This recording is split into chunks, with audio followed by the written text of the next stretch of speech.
Dia cepet emosi, cepet geram, gini apa gimana. Itu dia bingung, kayak kelihatan raut wajahnya yang Takut ya? bingung, celingak-celinguk, kaget, mungkin di luar dugaan. Kan katanya ke anaknya bilang, kamu jangan cerita ke siapa-siapa yang masuk ke ibu kamu nanti.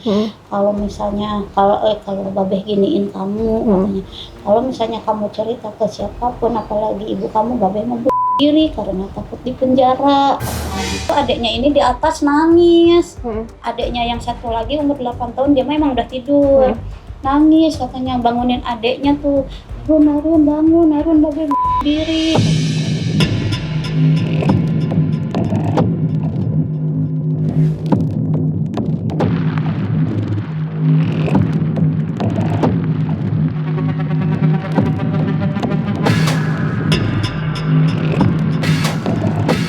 Padahal posisi aku itu belum laporan RT, belum laporan polisi, cuman kakak aku doang yang aku kasih tahu. Cuman aku ngegertak dia, ngegertak gitu Kak. Terus, maksud kamu apa ngomong begitu? Katanya, lu apain lu, kan gak bisa nahan tuh, lu apain lu anak gue, sekarang selama gue tinggal. Apa maksud kamu bilang begitu? Apa lu celingak-celinguk, ketahuan lu sekarang, ujarnya kamu. Kaget lu kalau anaknya cerita, mamanya. Maksud kamu apa? Emang kamu cerita apa sama ibu kamu gitu kan? Posisi dia takut diapa-apain. Dia di belakang aku sambil gemeteran. Aku bilang, kamu gak usah takut, selagi kamu benar, masih ada ibunya, tenang aja gitu kan. Dia itu posisinya biasanya kan, jangankan ngomong macem-macem aku ya, dia cepet emosi, cepet geram, gini apa gimana. Itu dia bingung, kayak kelihatan raut wajahnya yang Takut bingung, celingak-celinguk, kaget, mungkin di luar dugaan. Kan katanya ke anaknya bilang, kamu jangan cerita ke siapa-siapa yang masuk ke ibu kamu nanti. Kalau misalnya kalau babeh giniin kamu, katanya, kalau misalnya kamu cerita ke siapapun, apalagi ibu kamu, babeh mau bunuh diri karena takut di penjara, gitu. Akhirnya kata anakku yang lapor ke admin kanopi itu, kata keponakan, Bi, katanya aku mau telepon Bibi, tapi dibisukan, aku pengen denger percakapan Bibi sama katanya seperti apa. Nah ternyata kakak aku denger kan ada pembicaraan gitu, jadi kaget kakak aku. Katanya, kamu babeh kamu, katanya, kamu ibu sama babeh kamu lah. Aku pikir kenapa sih kamu, justru si kamu rusak. Kenapa ibunya dibawa-bawa bunuh, ya lu aja, lu sendiri aja yang kan, bilang gitu. Ada lu juga nggak berguna, banyak lah berantem. Nah kakak aku ternyata dengar dari percakapan itu ada takut apa ibunya, anaknya masih kecil-kecil. Jam 2:30 itu kakakku dateng sama adik ipar ini, sama suaminya. Posisi datang ke situ udah laporan RT. Iya, nggak langsung ke kontrakan. Laporan dulu ke RT RW, terus ke kepolisian, Polres Cengkareng. Nah pas kakak aku nyampe, ternyata si bapaknya itu lagi tiduran deket pintu gini. Katanya, siapa? Kakakku teriak-teriak, kan emang kontrakannya pakai gerbang buka. Siapa tuh, katanya, tengah malam teriak-teriak, ganggu orang aja, berisik. Itu kakak gua bilang, gua udah bilang sebentar lagi mau banyak orang, ada RT, ada RW, polisi. Padahal aku cuman ini doang ya Kak, cuman ngegertak doang. Itu baru kakak gua doang loh yang datang. Dia buka tuh, dia turun ke bawah, katanya, oh teteh mau ngapain teteh kesini? Kata dia, maksud teteh apa ngomong begitu ke saya? Katanya, itu anak kandung lu, katanya. Kenapa lu gituin sih? Dasar ini ya yang namanya iblis terkutuk. Itu kan suka ngatain aku iblis terkutuk kan gitu. Akhirnya dia gak terima, sambil jalan naik ke atas, bilang ke anaknya, katanya, kamu mau babeh kamu, sambil naik ke atas. Posisi aku di atas di lawang pintu gini Kak, sambil gendong ini. Kan gua udah bilang kan, gua sekarang udah gak main-main kalau udah menyangkut urusan anak. Itu baru kakak gua doang loh, belum nanti ada RT RW gitu kan, polisi. Padahal aku belum. Kenapa nggak langsung digerebek? Enggak, posisi. Nah aku turun ke bawah, dia di bawah dulu. Nah, Sekar juga adiknya ini ke bawah. Terus kata kakak aku, kamu nggak usah takut. Kalau memang kamu benar dijahatin sama bapak kamu, katanya nggak usah takut. Nanti kamu cerita aja yang sebenarnya. Soalnya gua udah laporan polisi, nanti bakalan ada polisi 2 katanya gitu. Nah, aku bilang ke kakakku, teh kita naik dulu yuk ke atas, istirahat dulu kan dari Depok ke sana lumayan ya malam-malam angin. Terus minum-minum dulu ayo istirahat dulu, lagian gak enak ini masih malam. Kakak aku posisinya mau, ya udah yuk kita naik. Nah gitu, baru selesai bilang gitu adiknya ini di atas nangis. Adiknya yang satu lagi umur 8 tahun dia memang udah tidur, nangis katanya, bangunin adiknya tuh, Narun bangun, Narun bangun diri.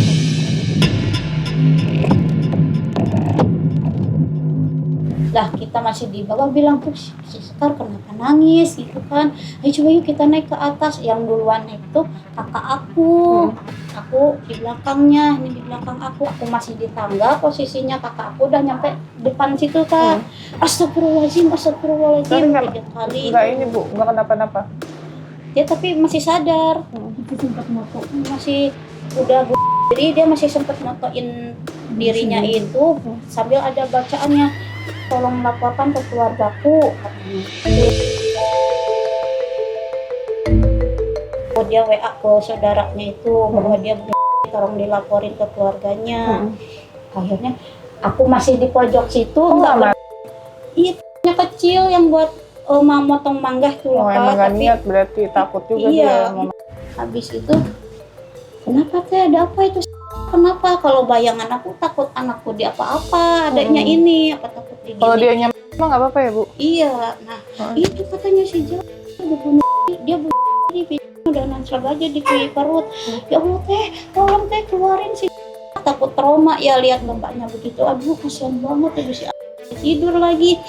Ayo kita pada keluar yuk, kita pada turun. Akhirnya pada turun tuh kan gak mungkin kita nyamperin terus kita pegang-pegang. Ntar kalau ada penyelidikan ya kita kena. Akhirnya pada turun tuh, pada ke bawah minta tolong, kan di situ ada klinik. Minta tolong. Kenapa nggak langsung polisi Bu yang polisi belum datang? Tadinya saya kan lagi lapor, posisinya lagi lapor pas tergesa-gesa ya? Di sana lagi itu kan lagi direkam di HP kan. Ini lagi cekcok, udah bawa kan pisau panik. Ya udah salah satu keluarganya ke sana dia duluan. Nah, akhirnya dia kakak ipar saya ke sana. Iya, pada tergesa-gesa harusnya. Iya, terus pada lagi ini dulu polisinya kan jam 1:30 malam kita ke sana. Nungguin mobil juga kempes ban katanya polisinya. Ya udah ke sana salah satu naik motor, saya belakangan. Terus udah gitu enggak ke rumah sakitnya, dibawa ke rumah sakit. Kok enggak langsung? Belum, itu kita pada ke bawah dulu ya. Pada ke bawah, posisi datang dia posisinya udah nanclok. Terus dicek polisi, masih ada nafasnya. Gitu. Ya udah. Polisi udah datang, dibawa ke rumah sakit sama polisi. Sama suami saya sama polisi. Iya, nah terus kenapa bisa lolos? Nggak ditangkap polisi? Iya, pas kita lagi nunggu kabar ya, semingguan apa 2 mingguan, polisinya langsung nelpon, katanya apa tuh nelponnya? Ini kan waktu itu kan laporannya ke Polres. Nah, kalau kata Polres dia katanya dalam pantauan polisi, diawasin monitor. Nah, habis gitu dilimpahkan masalah ini sama Polres, dilimpahkan ke Polsek. Balik ya. Kebalik, Polsek dulu baru Polres. Iya, nah itu dilimpahkan ke situ, terus habis itu kabar ya. Penyidik itu katanya baru dapat kabar, kan aku nanyain tuh Pak gimana yang bersangkutan. Akhirnya katanya baru dapat kabar, Bu, saya dari pihak rumah sakit, ternyata dia udah keluar dari rumah sakit. Terus ini kan kami kan limpahan katanya. Awalnya itu kan dari iya katanya gitu. Jadi ini kami limpahan. Jadi kami dari awal lagi ceritanya katanya. Itunya kerjanya. Dimarahin kenapa? Karena kenapa katanya apa? Nanya-nanya hasil visum, nanya-nanya apa? Iya. Kalau mau sini ketemu saya juga nggak minta duit katanya. Saya nggak minta dibayar kok. Banyak katanya urusannya bukan kamu doang yang saya urusin, malah begitu. Polisi ngomong kayak gitu? Iya. Kalau kan ini kasus gini kan, anak di bawah umur. Kalau saya nih ya Kak, namanya nggak pernah ngerti visum-visum tuh apa, guru-gurunya pada nanyain, keluarga juga pada nanyain. Ya, hasil visumnya gimana? Iya gitu. Nah akhirnya aku kan sebagai ibu kandungnya nanyain langsung tuh ke bapak penyidik, katanya belum Bu, katanya belum ada itu hasilnya, katanya nanti kalau ada kabarnya saya infokan. Udah tuh akhirnya nanya lagi karena udah beberapa hari kok belum diinfokan, nanya lagi malah di sini itu ibu juga di sini itu posisinya salah, kenapa ibu ninggalin anaknya gitu. Terus itu kan katanya emang harus tahu banget ya, katanya hasil visum itu kan katanya itu kan rahasia, katanya gitu. Kan dikaget lah, katanya apa? rahasia kan itu kan aku kan ibunya ya, ibu kandungnya, apa iya aku juga sampai nggak boleh tahu hasilnya gitu. Nah terus katanya akhirnya aku gemeteran, aku kasihin tuh kakak aku, jadi teleponannya sama kakak aku. Katanya kan ya yang saya pegang, ibaratnya dia tuh megang kasus tuh banyak, dan gitu bukan cuma satu ini doang. Tuh di sini juga saya nggak minta dibayar kok. Maksud maksud saya juga nanyain hasil visum itu bukan berarti pengen itu hasil visum tuh kasih ke kita, bukan cuman pengen tahu kabarnya gitu. Itu kan katanya nggak bisa dibawa katanya hasil visumnya. Kalau mau tahu hasil visumnya bisa tanyakan langsung ke pihak rumah sakit yang dia dibawa visum, katanya gitu.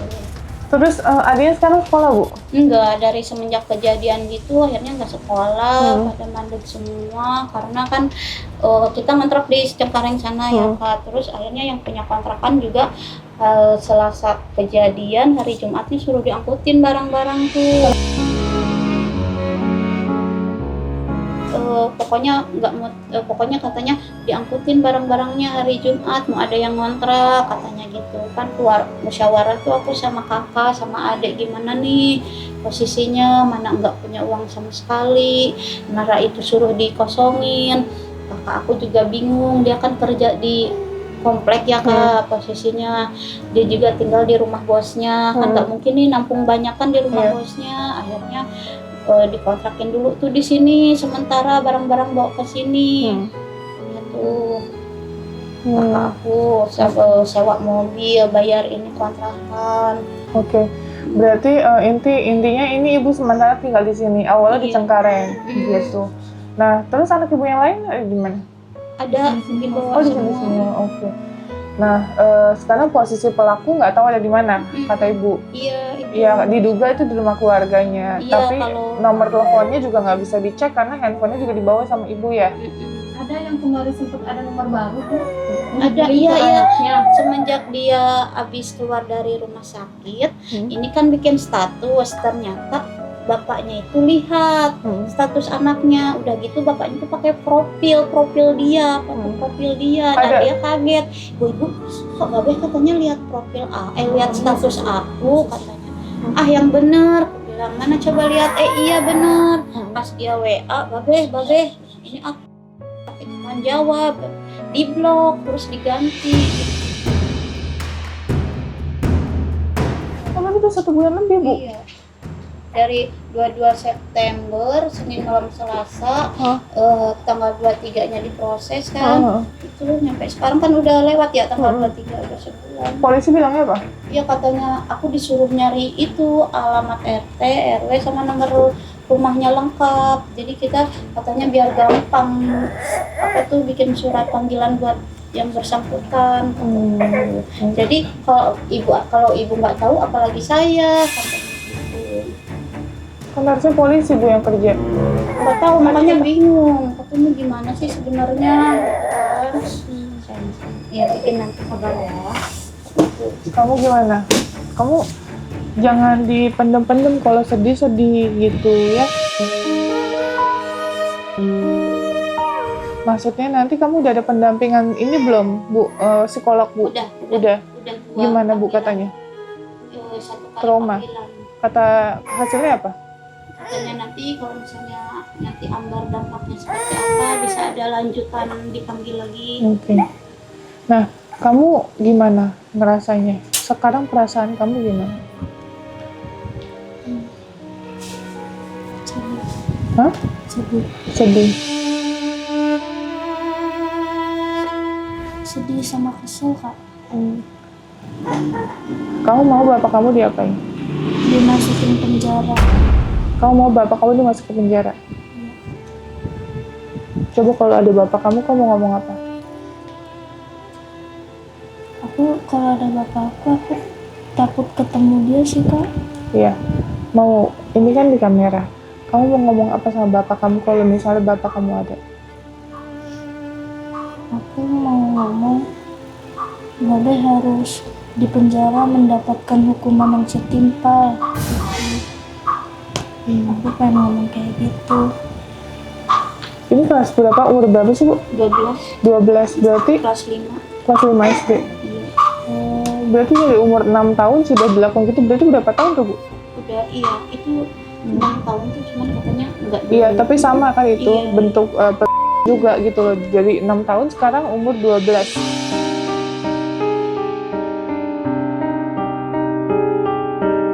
Tapi udah sama polisi udah dikasih tahu semua, Bu? Udah kata pihak polisi yang bagian ngerekam tuh, ini katanya hukumannya sama, mau sekali 2 kali sampai 10 kali. Iya, 15 tahun ya, Bu? Iya. Tambah sepertiga. Karena ini kan yang lakuin bapak kandung. Iya. Bisa lumayan 20 tahun Iya, ya. katanya lumayan, katanya lama dia. Sekarang umurnya berapa, Bu? Siapa? Si bapaknya? 46. 46 tahun. Paling nanti bisa kelar di penjara dia. Kalau emang benar masuk dia. Ibu udah mau disampaikan nggak, Bu? Pas tahu kayak gini gimana perasaan Ibu? Pas tahu masalah anak cerita yang sebenarnya tuh hati hancur banget, Kak. Sedih gitu ya, udah selama ini sama bapaknya tuh lagi kumpul sama ibunya juga, keseringannya tuh hidup kita tuh susah, buat makan aja buat makan aja kadang minta tolong dulu sama tetangga apa sama temen gitu. Nah sekarang sampai anak aja harus dijahatin gitu, sedih banget, hancur banget, Kak. Bu, kalau misalnya si bapak ada di depan Ibu mau ngomong apa? Kalau misalnya orangnya ada, mau aku kata-katain, soalnya dia aja menuduh aku sama ipar sendiri lah, sama kakek-kakek lah. Ternyata kan kenyataannya malah dia sendiri yang sama anaknya gitu. Mau aku kata-katain abis, Kak. Sesuai sama selama ini dia perlakukan aku jahat, jolim. Pokoknya benar-benar setimpal lah.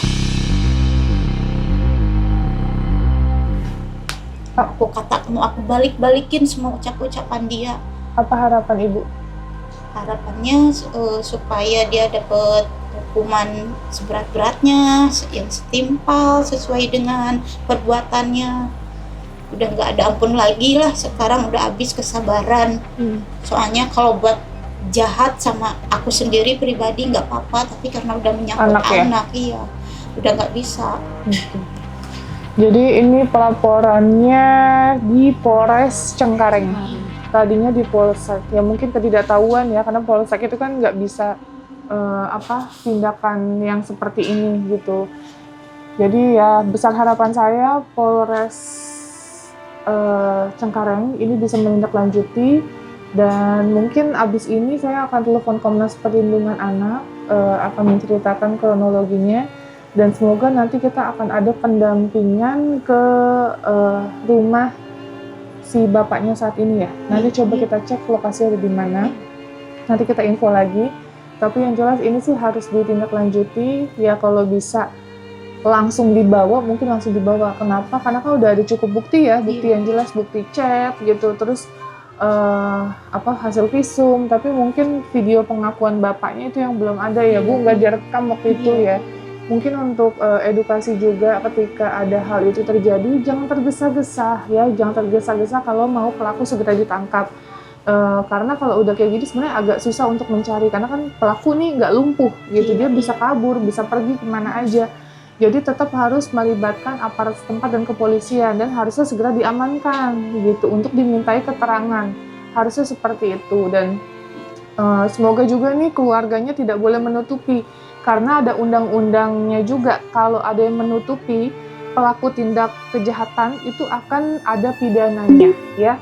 Jadi tidak boleh menutupi, kalau menutupi itu akan kena hukuman.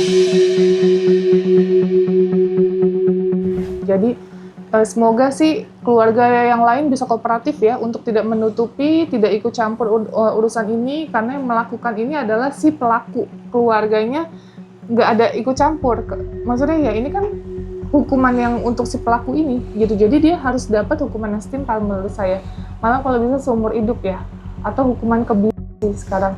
Karena udah sering banget nih saya melihat konteksnya yang dilakukan oleh bapak kandung ke anak kandung di Pemalang ya, terus di daerah Tangerang, dan alhamdulillah itu dua-duanya sudah ditangkap ya, karena sampai hamil sampai melahirkan. Jadi anaknya itu incest ya, incest itu anak yang hubungan saudara gitu. Jadi gimana tuh nanti ke depannya bayinya itu bisa, maaf ya, akan mendapatkan ya spesial ya, karena kan sedarah, itu kan nggak boleh ya. Mungkin hewan aja, kucing atau apa itu bisa ada kekurangan, apalagi ini anak manusia gitu. Makanya semoga sih mungkin ada pasal-pasal yang lebih memberatkan ketika ada bapak kandung atau orang yang sedarah melakukan hal tersebut gitu ya. Nanti saya info lagi Bu, saya minta waktu, ini kan hari Jumat ya Bu, Sabtu Minggu kan juga Komnas libur. Saya sambil koordinasi, kasih saya waktu untuk mengkoordinasikan semuanya. Kalau saya sudah dapat alamatnya, saya sudah dapat nanti surat dari Komnas, Ibu sudah datang dan lain-lain, nanti saya info kembali. Karena saya baru dapat info juga nih Bu, minggu ini ya? Iya. Minggu ini kan laporan ke adminnya ya? Yang lapor itu sih itu keponakan. Iya kan baru ya? Iya baru. Oke, ya udah, nanti kita info kembali. Bismillah, bantu doa, bantu viralkan, no viral no justice, karena kalau tanpa kalian juga kita nggak bisa untuk melakukan apa-apa. Semoga sekali lagi polisi bisa bertindak secepatnya agar pelaku tidak kabur lebih jauh lagi, karena banyak banget yang kayak gini itu sampai lari ke mana, ke Maluku, ke mana. Ntar kalau udah jauh agak susah nanti dicarinya ya. Ya udah itu aja. Ada mau disampaikan lagi nggak Bu? Iya itu pihak dari keluarga dari bapaknya itu kan aku kasih tahu, dia malah bilang begini katanya, bapak kamu kan belum ada tindakan katanya. Puas kamu malah begitu kan. Kok ini kenapa keluarganya malah nyalahin, posisinya kan korban. Nah, cuman di situ waktu itu posisi aku kan sempraut ya Kak, 2 hari 2 malam ngurus ke Polres, Polsek, nggak tidur. Nah pas tuh saudaranya bilang gitu, aku WA semua tuh, aku ungkapin semua. Di sini itu yang jadi korban anaknya sendiri. Lalu yang mau diri itu siapa gitu kan, tetap tuh keluarganya tuh bela sono. Nggak perlu pembelaan keluarga sih sekarang, karena yang melakukan itu pelaku, jadi nggak ada urusannya sama keluarganya gitu kalau menurut saya. Jadi nggak perlu kita menjelaskan panjang lebar dan tidak akan paham juga. Pasti si pelaku ini ngomong segala macam, mungkin kayak enggak ternyata itu bela diri. Tapi kan kalau nanti udah ditangkap, kalau misalnya nanti udah di BAP sama polisi, dia kan nggak bisa ngelak Bu, gitu, dengan bukti-bukti yang ada. Seperti itu. Kalau aku sih itu aja Bu, karena zaman sekarang emang agak susah kalau cuman modal ngomong doang gitu. Makanya sebenarnya agak sangat disayangkan Ibu tidak memvideokan gitu. Kadang saya mau kemana pun harus ada bukti video Bu, gitu. Makanya pada saat saya nangani kasus ini ada buktinya nggak? Nah, untungnya aja ada bukti WA ya Bu, gitu. Kalau misalnya nggak ada bukti WA juga, kita ngebantunya juga agak susah gitu. Ya, itu aja Bu. Nanti kita usahakan yang terbaik ya Bu untuk Adek. Ya, makasih banyak. Ya udah itu aja guys. Kita pamit dulu. Nanti kita follow up ke Bu Lia Latifah dan ke Pak Agustinus ya terkait kasus ini. Oke, terima kasih. Assalamualaikum warahmatullahi wabarakatuh.